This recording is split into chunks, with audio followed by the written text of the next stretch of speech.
Well, howdy, folks, and welcome back to Volume 7 of Sorority Security Guard. Today, we're gonna start with a quick recap of my personal life shortly before the ending of Zimco, and some of the things that I did outside of private security. Then we're gonna dive right into the story of what happened the night that Zimco ended forever. Then we're going to talk about my transition to the very different world of executive security systems, a more high-end security outfit that handled more difficult properties and property managers. Trying to fit in there would have been like me trying to fit in with the friends of Liam Neeson's character in Taken. If we all remember the movie Taken, where Liam Neeson played a man with a particular set of skills. And we recall at the beginning of the movie when they were establishing the background for this character, there was that scene with the barbecue when they were all trading stories about knocking over governments in Central America or all sorts of secret CIA jobs in Africa or the Middle East. So he's shitting his trousers, but I can hear the hostages in the closet. But they don't know I know that. So I kick in the front door, and I lit this place up like the fucking Chinese New Year. I mean, pop, pop, pop. Surprise, asshole. That's the name of the game, brother. Name of the game. Fucking A. I smoked the two terrorists at the front door, and this old lady starts screaming at me in Arabic, all, "Bluka, Bluka, don't shoot! American, you no shoot! Geneva Convention! Geneva Convention!" So I grab the bitch by the throat, and I say, "Who the fuck told you we were Americans? Geneva Convention's my ass." I ain't never been to Geneva. Ain't planning to go, neither. Fuck Geneva. And you'd have to imagine me sitting there drinking my Heineken and thinking, well, my stories don't quite match up with these guys. Should I tell them about the time that I stopped that guy from climbing over the fence of Harden House on the back of that other guy? Should I brag about the time that I stopped Jenna Bush from getting into the building unauthorized? Surely they would have been impressed.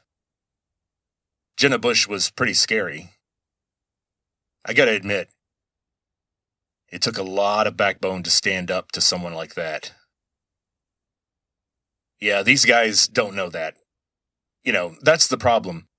People who have experience with the special forces or high-end law enforcement, you know, they focus on fighting other trained men with guns who are trying to kill them, and they work on becoming hardcore enough to, you know, look past that and still do their job.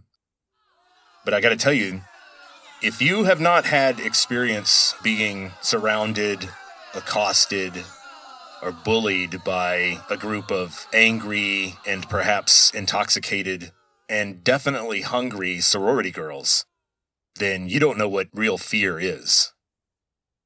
You don't know how bad things can get. They weren't there when it went down at the Tridelt house. They can talk all they want about the bank robbery that they helped stop, or the guys stealing stuff from a construction site that they caught and made leave, or interesting interactions with the police after they witnessed some terrible accident. But they didn't have the stories that I had. They may have had to face down some tweaker with a baseball bat in a parking garage, but they never had to deal with an angry and suspicious 80-year-old house mother at 3 a.m. And you've got to be man enough to sit down at a little ornate table directly across from her and drink your chamomile tea and take your beating like a man.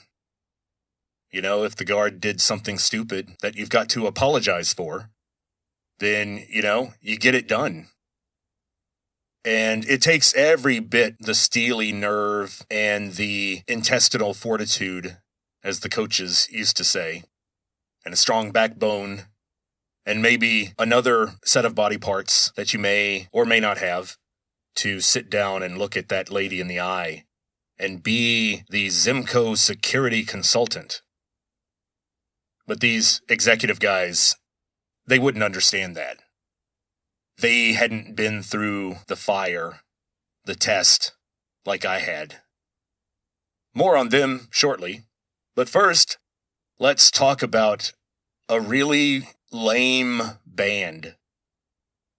A band in Austin that existed for a couple of months in the late 90s. And we played one official gig at a small club just one block north of 6th Street. So we more or less played 6th Street. A live show to a small audience. Mostly people we knew. It's a bit of a hole in the wall. I think it's still there. I haven't been inside that place in 20 years, so who knows. But this band was called Too Local for Larry. And let me repeat that. Too Local for Larry. Now, thankfully, we didn't use the numeral 2, like, say, Prince would or some of the hip-hop artists of earlier years.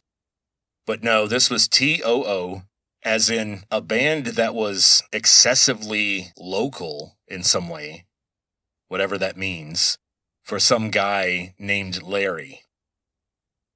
Now, during a long, extended, well, let's just say overextended discussion about the possible names for the band that we had in one of the band members' dorm rooms late at night, my vote was for The Poetics, which is based on a sort of bad translation of the title of a book compiled by Aristotle's nephew.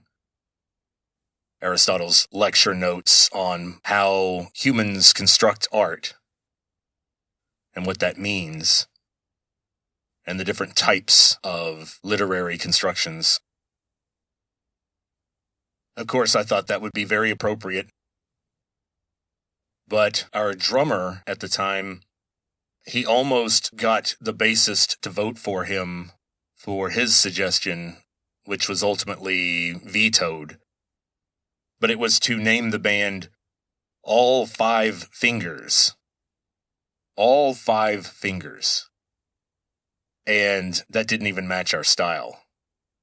So the rhythm guitarist, who wrote a couple of songs, he decided that he would go ahead and offer, reluctantly, his suggestion, which was based on a story that he had when the rhythm guitarist was in another band and they played some shows. And they sort of just fit this Austin style at the time. Sort of like this weird 311, maybe laid-back ska style with occasional Weezer-type songs thrown in there. And someone described the band that he was in. Someone named Larry. Someone named Larry. Named Larry. Named Larry. Spoke to the rhythm guitarist about the band he was in and explained that their band was just a little too local. It just had too much of that local sound. So our rhythm guitarist, I suppose, was committed to breaking out of that mold because the band was a bit of a motley group.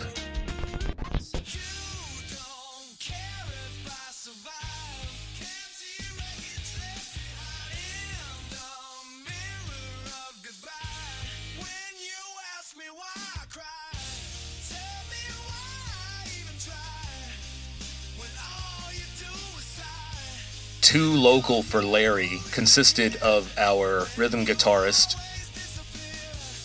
who was a Weezer fan and liked some of the more laid-back songs, maybe more like what, say, 311 was doing at the time.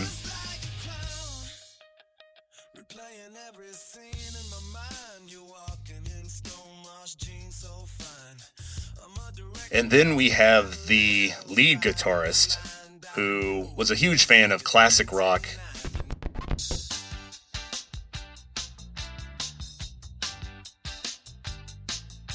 He worked on his Eric Clapton-style riffs all the time.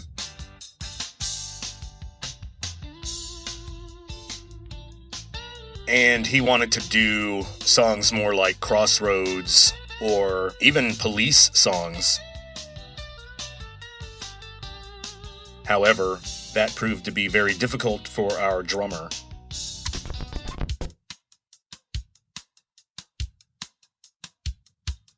Some of you may be familiar with the Police.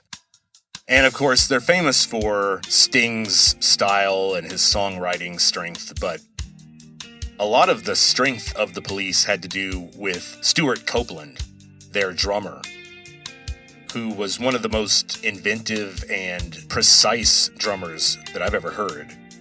He tends to blow me away when I listen to especially old or obscure Police songs. If you've ever tried to play the bass line for Message in a Bottle, good luck to you. Now, what did I do in this band? I'm clueless on guitar. I can play a C chord, an E chord, and a G chord on guitar, and that's it. I'm not adept in that area. I'm okay on drums. If you give me some really basic 4/4 rock stuff to do, I can figure it out. But if there's any jazz or heavy metal thrown in there, then you're out of luck. So I sat in on drums occasionally when the lead guitar guy wanted to try his hand at vocals, and then I would switch and do just vocals occasionally with the drummer playing. Now, at the Red Eyed Fly, our drummer couldn't play. I think he was sick or had to be somewhere else. I forgot now, but we used his drum set. It's always helpful to know someone who happens to have a drum set. And so we put that thing in the van, and we unloaded it, and I ended up doing 2 songs where I had to Phil Collins it, as they say. I had to do a very simple drum part while doing a simple vocal part at the same time. And that vocal part was for one of the few new U2 songs that I actually liked from that latest album that I complained about in the last volume. But we did a song called Staring at the Sun by U2, which I thought was one of their better, more recent ones. We also couldn't help but do a Police song, so we did Every Breath You Take, which, ironically, the Police themselves kind of hate that song, and they hate how popular it got. And they regard it as one of their sort of pop condescensions. But it's a cool song, especially because I love how 80s it is, in the sense that it can't portray actual healthy romantic feelings. It's a song about obsession and control and stalking, which gives it an ugly side, which I think is pretty cool. Anyway, a note about our bassist. Our bassist may not have been the strongest technician, as they say, in the group. She was a young lady who was just learning bass. Her newfound fascination with music had a lot to do with her on and off relationship with the lead guitarist, who was a guy who was, if I recall, a little bit taller than me. He was fairly charismatic. He could play the hell out of a guitar. So she was pretty into him. And she mostly just did huge doses of LSD during our rehearsals. So she was very, very quiet and would just sort of stare at random things between songs while we were talking about stuff, sipping her orange juice. And that was our bassist. And then, of course, there was the clash of styles between our rhythm guitarist, who wanted to do more laid-back pop-type stuff. He wrote a song called "And You Wonder Why I Cry." Now, I can guarantee you, I did not sing that song. He wanted to sing that. It was more in his range and style. Plus, I'm not going to be singing about crying over somebody. Now, stalking and controlling them in Every Breath You Take, I'm totally cool with that. But crying because I'm missing somebody or something? Nah. Not my style. Not into it.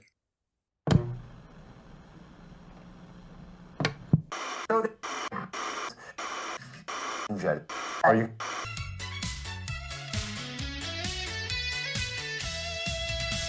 The sun rises red over iron and steel. Vincent the Great will force you all to kneel. His wisdom outshines the stars that shine at night. His mind shut like diamonds, his will forged in spite. The factory stripped with our sweat and our blood. He is our Yahweh. This song is called Why I Cry. Lyrics written by our dear leader. Music generated by Marika, under the direction of our dear leader. And apparently he can't stop writing lyrics hip-hop style. I mean, a human singer would pass out from not having time to take a breath. I mean, Jesus Christ. Our dear leader tried to recall the banal lyrics of the song written by his bandmate back in 1998. Ooh. But he failed. But he refused to allow the AI to invent new bad lyrics. So, Vincent made his own bad lyrics. Wow. Also, he tried to capture a Weezer sound with just a touch of blues, like the actual song. But he failed again. He ended up with the 90s rock ska blue something. Anywhere, here is our newly minted masterpiece. AI turd. Masterpiece. Why I Cry. Let's hear it.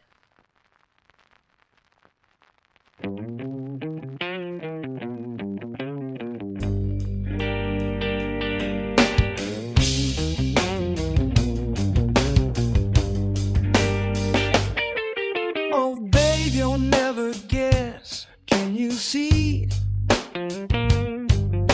I burned you a brand new mixtape CD. But now it's scratched up, just like my heart. All your favorite songs were there. The Rolling Stones, I did my part. Jumping Jack Flash was painting another thin black.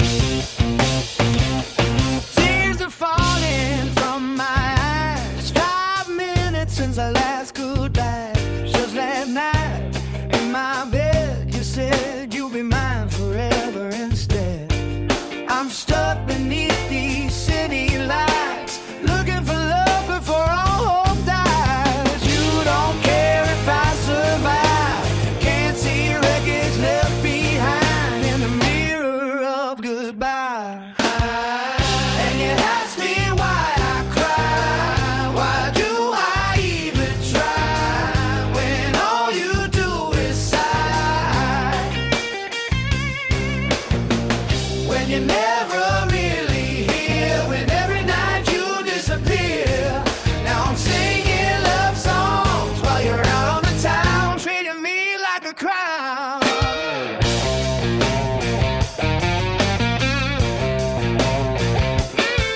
Replaying every scene in my mind, you walking it out in stonewashed jeans. I'm a director, lost without a lens, fighting blind, dialing you on a landline.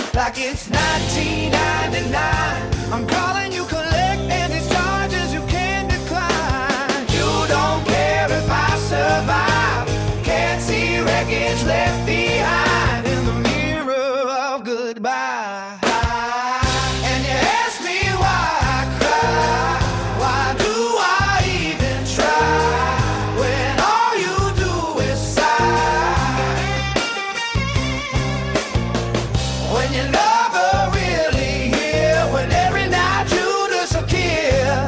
Now I'm singing love songs while you're out on the town, treating me like a clown.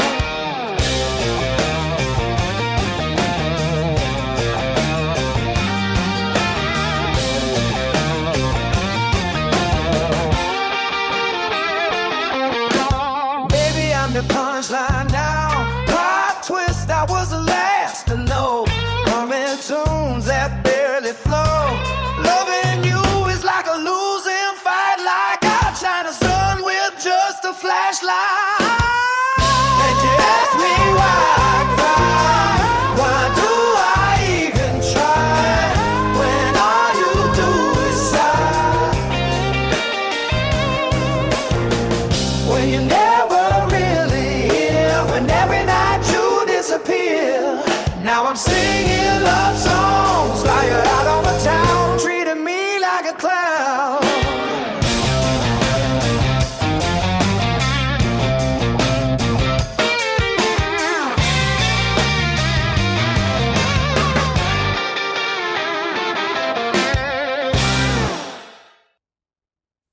And so, too local for Larry was not meant to be over the long term. We had these internal creative conflicts. And as 1998 switched into 1999, and I began preparing for my trip to Italy and working with Ron to prepare my summer absence from Zimco, I had to withdraw from the band and dorm life in general. By 1999, my focus was definitely becoming off campus. It was toward the end of my career. I was wrapping up my coursework, trying to graduate. Although, starting in the fall of 99, all the way through the spring of 2003, there were a couple of part-time semesters there where I actually did work more than study. So things were beginning to shift. I was becoming focused on just trying to pay the bills, trying not to go more into debt, and trying to graduate so that I could start looking for a real job.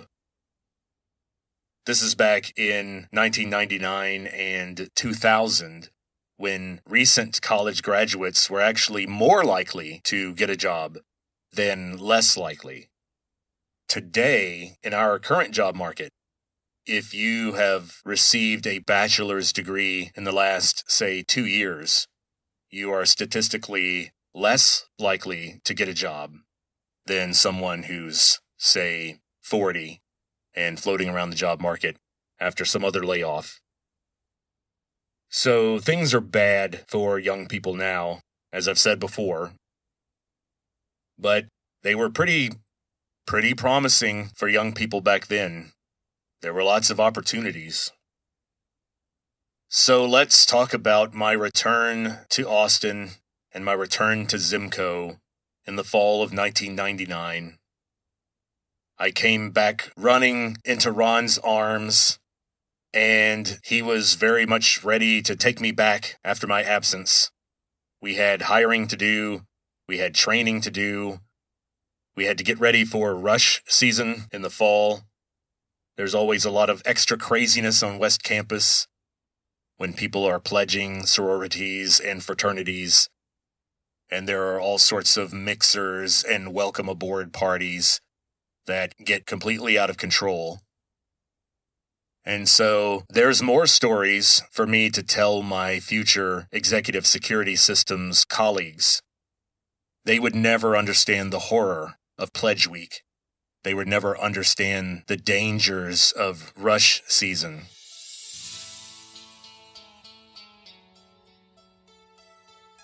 They never had to listen to I Want It That Way by the Backstreet Boys, played over and over and over again for 3 hours, while a group of incoming freshmen practice a choreographed dance that they had prepared to help show their spirit for the sorority that they were going to pledge. If you've never known that horror, then, I don't want to hear it. You haven't been where I have. You haven't been in the shit, as they say. You don't have the 1,000-yard stare like I do.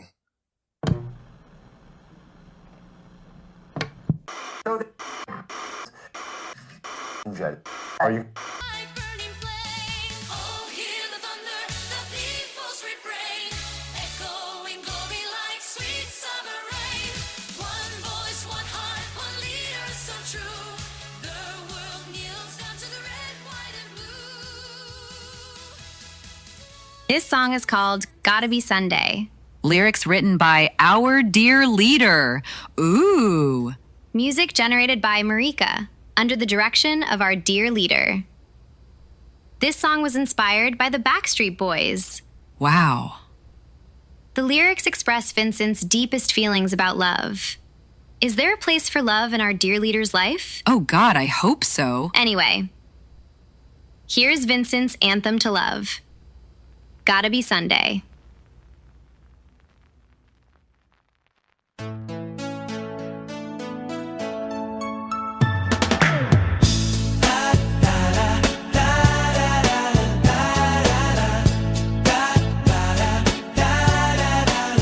You are my burning flame.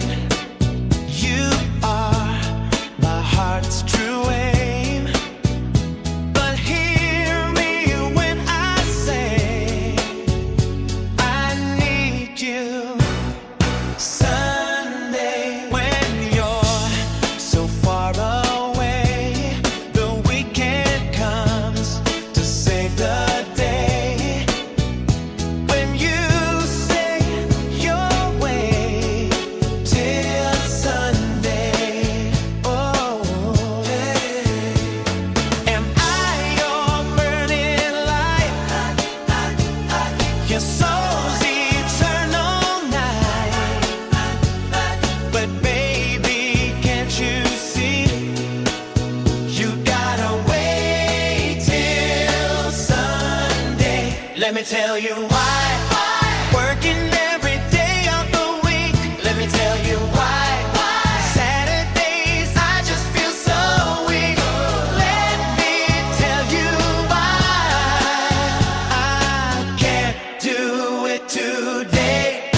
It's gotta be Sunday. Da, da, da, da, da, da, da, da. You are my shining star. You are who you are. But listen when I say, please wait till Sunday. Let me tell you why. Working every day of the week. Let me tell you why. Saturdays I just feel so weak. Let me tell you why I can't do it today. It's gotta be Sunday. Da, da, da, da, da, da, da, da, da, da, da, da, da, da, da.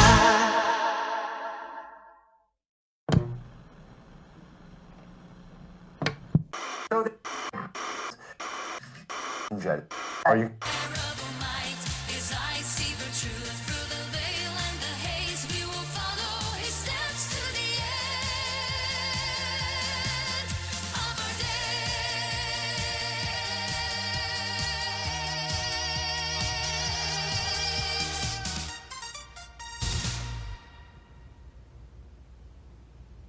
This song is called The Handsome Guard Who Understands. Lyrics written by our dear leader. Let's hear it. Music generated by Marika, under the direction of our dear leader. This song is about a special relationship between a sorority house mother and a gorgeous young man.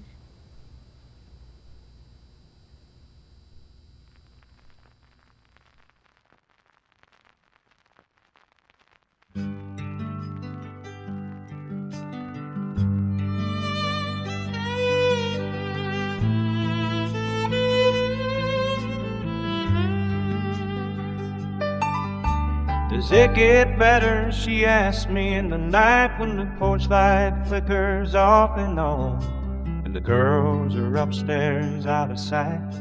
But she stays with me till morning light.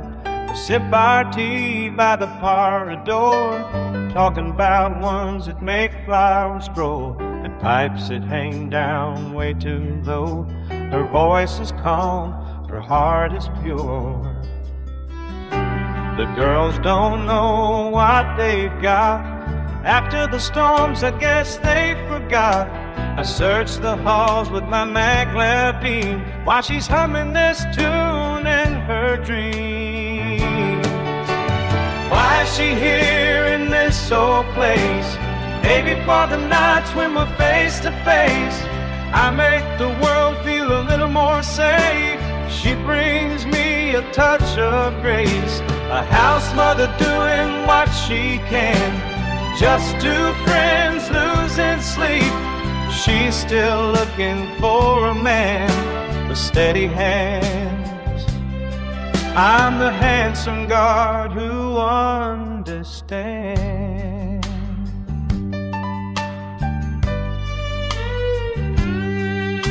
She knows her way around a thread, but she wants to mend old trees instead.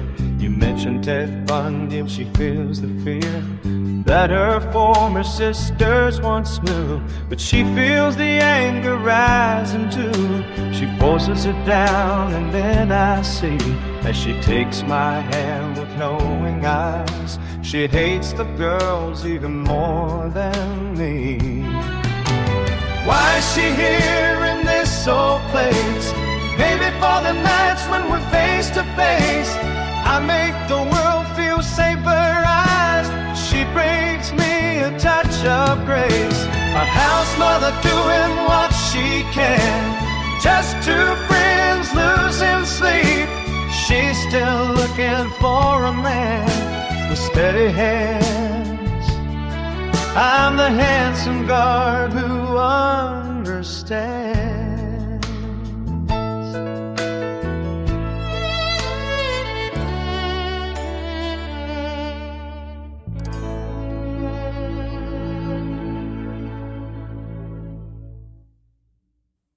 And so, that was the end of an era. Zimco was over. But the story doesn't stop there. As I mentioned at the beginning of this episode, I moved up in the world to a much more serious and extreme security outfit.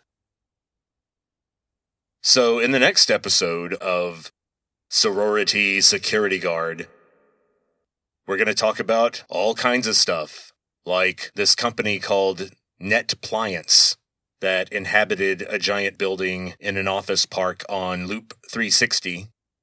Like I said, out where they filmed Office Space.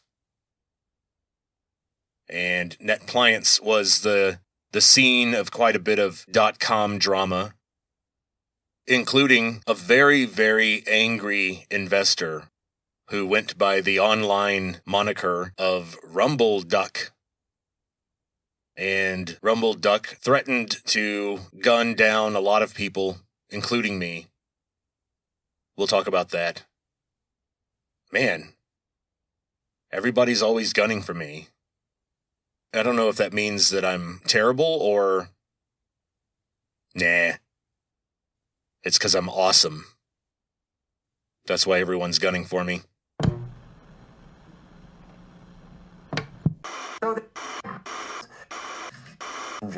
Are you?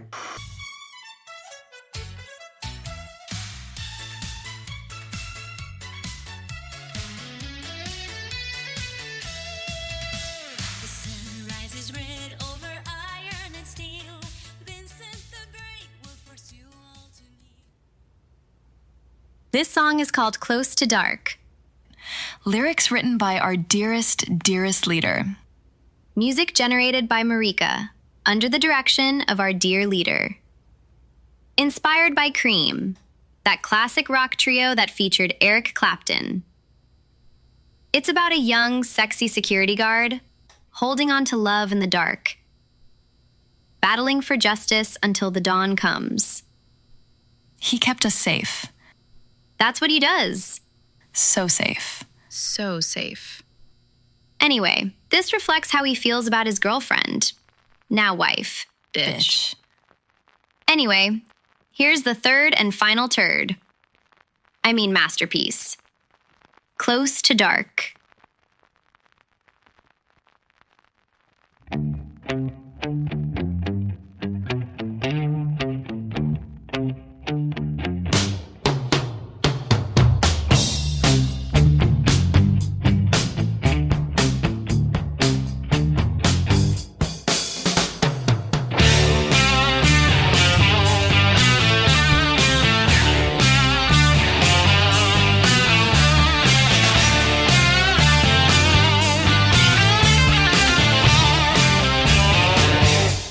It's getting close to dark. When the sodium lights turn on, I keep the logs and I take the logs. On duty till the morning calls. Keeping watch as the night crawls on.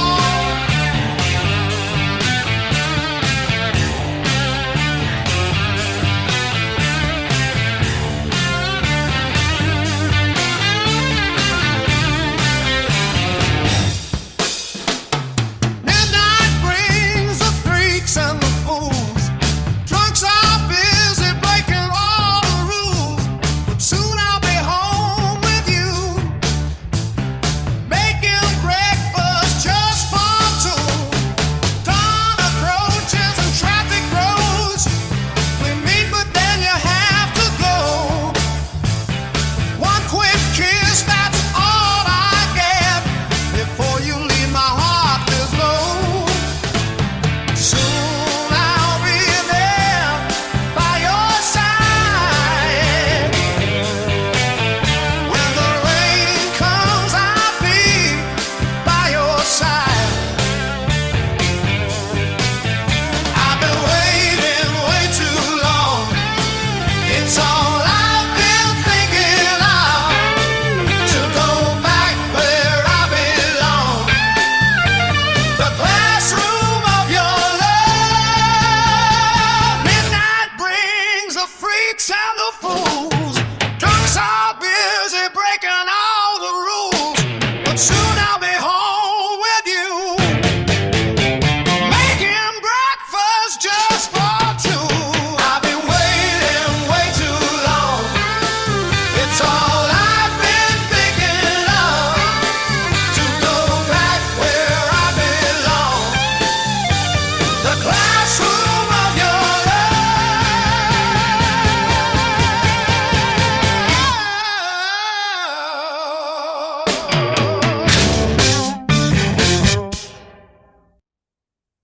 We'll also talk about fun, happy subjects like 9/11.